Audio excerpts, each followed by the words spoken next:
Natalie's tummy couldn't stop growling.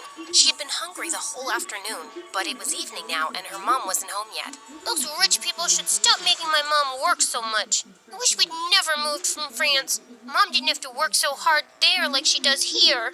As she walked outside, she heard loud music coming from the biggest mansion in the whole countryside from afar. Her tummy told her to go there, and she found out there was a large party happening in the garden. Natalie started drooling when she saw the huge feast. She tried to sneak in, but a group of women blocked her. Where do you think you're going, little girl? I'm hungry. Can I have some meat, please? And a glass of juice, too? Just look at her dirty clothes and hands. Disgusting. You're not welcome here, child. Be off with you. Natalie was so mad at their meanness. Just as she turned to leave, she noticed a young boy around her age hiding in the bushes, and he looked furious. He was staring at a maid who was being scolded by the lady of the mansion, Mrs. Traffic jam कटे मजे से जब music चले तो Spotify पे तो Spotify सुनते जा. Click here to download. Harrison, how can you serve these fruits in a stupid basket? We have an expensive tray for this. Another mistake, and you're fired. Mr. Harrison was trying to calm his wife down when their daughter Harper, who was the same age as Natalie, was making things worse. I don't have the mood to eat those fruits anymore, Mom. That woman ruined my night. Natalie felt so bad for the humiliated maid. She joined the boy in the bushes. I hate these people. Me too. And that's my mom they're yelling at. They don't deserve all this delicious food. I have to teach them a lesson. Wait, are you gonna do something bad? Mom said you shouldn't do bad things no matter what. But he just ignored her and dragged a bag of manure lying close by. Then he started climbing a tree that overlooked the garden. But moments later, the branch under him cracked, and he went tumbling down straight onto the food table, spreading cow poop everywhere. Everyone screamed, and Mrs. Harrison looked ready to explode. She yelled for security, and Natalie thought she had to do something to save her friend. And with that, she ran towards the nearest barn, rode on a young horse, and made it run around the garden, completely ruining the party. You little rascals! Natalie grabbed the boy's hand and they fled the scene. I can't believe you just did that! You're so cool! Natalie's tummy suddenly let out another growl. He chuckled and took out an apple from his pocket. For you! Make it two, 'cause I saved your butt. I'll get you another one soon, promise. What's your name? Natalie. And you? Caleb. Nice to meet you, Natalie. Can we be friends? Okay. And since then, Caleb and Natalie became best friends. Growing up, they shared their love for food and their hate for rich and mean people, especially for people like the Harrisons. Caleb was 11 years old when his mom met a guy, Mr. Cross, a gardener for the Harrisons. His mom said that from now on, Mr. Cross would be taking care of them. Hello, Caleb. Your mom told me you like apples. And reading? Not long after, Mr. Cross and Caleb's mom got married, and he became the hero in Caleb's eyes. He was so amazed by his stepdad, how smart and strong he was, and how good he was to both him and his mom. When I grow up, I want to be just like you, Dad. I'm sure you'll be better than me, and every wealthy man in this land, my child. He would help Caleb understand his math homework, give him tips on how to build a dove house, and he also gave him really good life lessons. My dad told me something. I want to share it with you too, 'cause you're my best friend. Really? Tell me. He said, sometimes we need to stand up for ourselves and fight back, whatever it takes. Yes, we fight back the right way. Mom said we shouldn't do bad things no matter what. I know, you told me. But is it bad to defend ourselves? Do we just let other people do bad things to us and say nothing? You always speak about how unfair the system is in this town for poor people. Yeah, I do think that. Like, if someone hurts you, I'll hurt them too. Natalie was surprised by how firmly Caleb said it. Suddenly, as she changed her position, she lost her balance and fell. Caleb laughed and helped her up. Now, I don't know how to hurt the fence or the ground, but Caleb then kicked the fence and stomped his foot on the ground. Natalie found it funny. She liked the thought of Caleb as her protector and felt really lucky to have a best friend like him. And over the years, she grew to like him as much more, but she was too scared to admit it, too scared to ruin their friendship. One day in high school, she decided to cook his favorite food and surprise him at lunch, but her heart ached with jealousy when she saw him laughing with some girls in the canteen. She was leaving when Caleb called her name and walked up to her.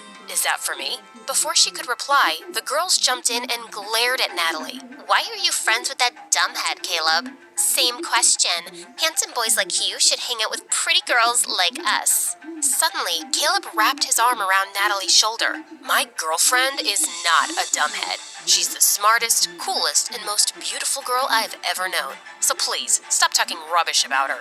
Girlfriend? As the humiliated girls left, Natalie turned to him. Why did you tell them that nonsense? Those girls are gonna hate me forever. Are you mad? Yes, I'm mad because you lied. We're not dating. We're just friends. Fine, I'm sorry. But what if I want it to be more than that? What do you mean? Can I hold your hand? No. I love you, Natalie. I've loved you since we were kids. Do you love me too? Caleb's sincere gaze made her melt. Yes, I think I feel the same way. Caleb started to lean in closer, and when their lips finally touched, she felt like she was on cloud 9. After that, the best friends became lovers, and Natalie was really happy with Caleb as his girlfriend. But over time, things started to get complicated. His mom fell really sick, and his stepdad's earnings weren't enough for her medicines. So Caleb was forced to take more part-time jobs around the farm. He hardly had any time to spend with Natalie anymore. Meanwhile, that night at the Harrisons, the family was having their usual dinner. Mr. Harrison was talking about the progress of their business, while Mrs. Harrison was being pushy towards their son to date someone. I don't understand the rush. I'm so young, I'll have plenty of time later on. You have plenty of time now. I don't, Mom. I'd rather focus on school than date. Love is nothing but a stupid distraction. All work and no play makes people really dull, darling. Remember Sheila? Benjamin's daughter. I think she's a nice girl. Mom, I don't like her. She's weirdly obsessed with me. Duke, she cares about you. Let him be for now. Don't push him so hard. He'll eventually find someone. But Sheila might not be around till he decides he's ready. And I think she would be so good for him. She's a smart young woman. They're perfect for each other. I have no interest in wasting my time on girls right now. Oh, brother, how about boys? Do you want to share something? Shut up, Harper. Well, Sheila and her parents are visiting us soon, and you will spend time with her so you can get to know each other. Who knows? Maybe it will end in a wedding. Hearing that, Duke suddenly felt the urge to lie. I'm sorry, Mom, but I already have a girlfriend. What? I said, I'm not dating Sheila because I already have a girlfriend. Since when do you have a girlfriend? Since 6 months ago, but we kept it a secret.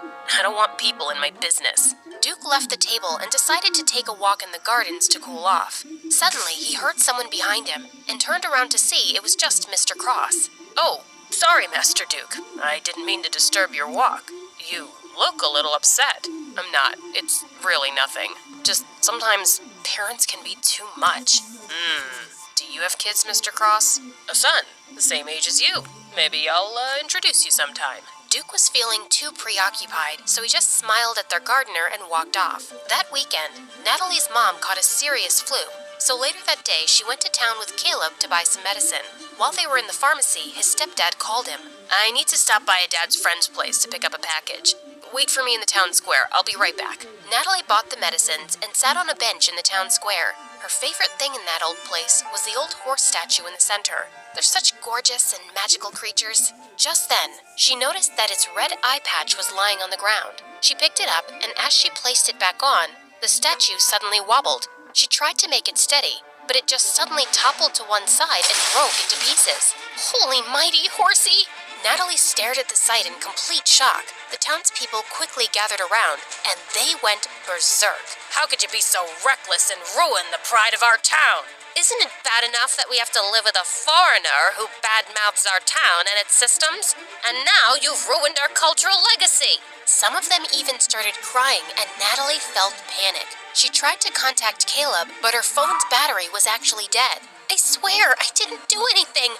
It was already unsteady. Please, forgive me. But the townspeople were blazing mad. Soon the police came, and as they were questioning her, everyone suddenly became silent as they made the way for someone. Natalie lifted her head and met someone's eyes. Duke, the oldest child of the Harrisons. What's going on here? This girl just caused serious damage to a public property, and we need her to come with us to the station. Duke just nodded at them, and soon, Natalie found herself sitting in a police station. Please, officer, just let me go home first. My mom is sick and she must be really worried. But the officer just ignored her. A few minutes later, Duke came out of the main office. You're free to go. I've taken care of everything. Huh? What do you mean? I paid $50,000 for the fine and damages so you won't go to prison. What? Why are you doing this? You don't even know me. Because I need you. What? What do you mean? Duke then dragged her outside the station to talk. Listen, I need you to work for me as my fake girlfriend for a month, and I'm gonna pay you for it. I'm sorry, but can you repeat what you just said? I'm not sure if I heard it right. I think you did. You don't look like you have any hearing problems. Is that how you joke? Because it's super lame. Even hyenas won't laugh at it. Do I look like a clown to you? How can you offer me a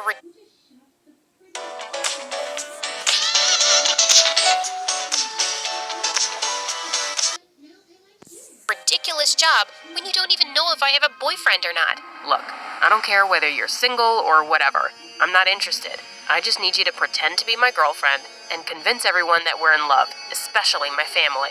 But why would you need a fake girlfriend anyway? You can just have a real one. Just choose any girl but me. You rich people are used to getting whatever you want anyway. I asked you to be my fake girlfriend, not to become an interviewer. In private, we'll be practically strangers minding each other's business. I can prepare a contract tomorrow. What makes you think I'll accept your offer? I don't want this weird job. Don't worry, I'll think about another way of repaying you. There is no other way. Accept my job, or return my money immediately. It should be the exact amount that I spent to save your sorry little butt. Natalie wanted to yell at him for blackmailing her, but she knew she couldn't pay him back. Let me think about it. I don't have much time. I'll give you a day. Let's meet at the cafe tomorrow, same time as this. Before Natalie could say anything more, he turned around and left. When she got home, she found Caleb's messages saying that he'd be staying at his stepdad's friend's house for the night.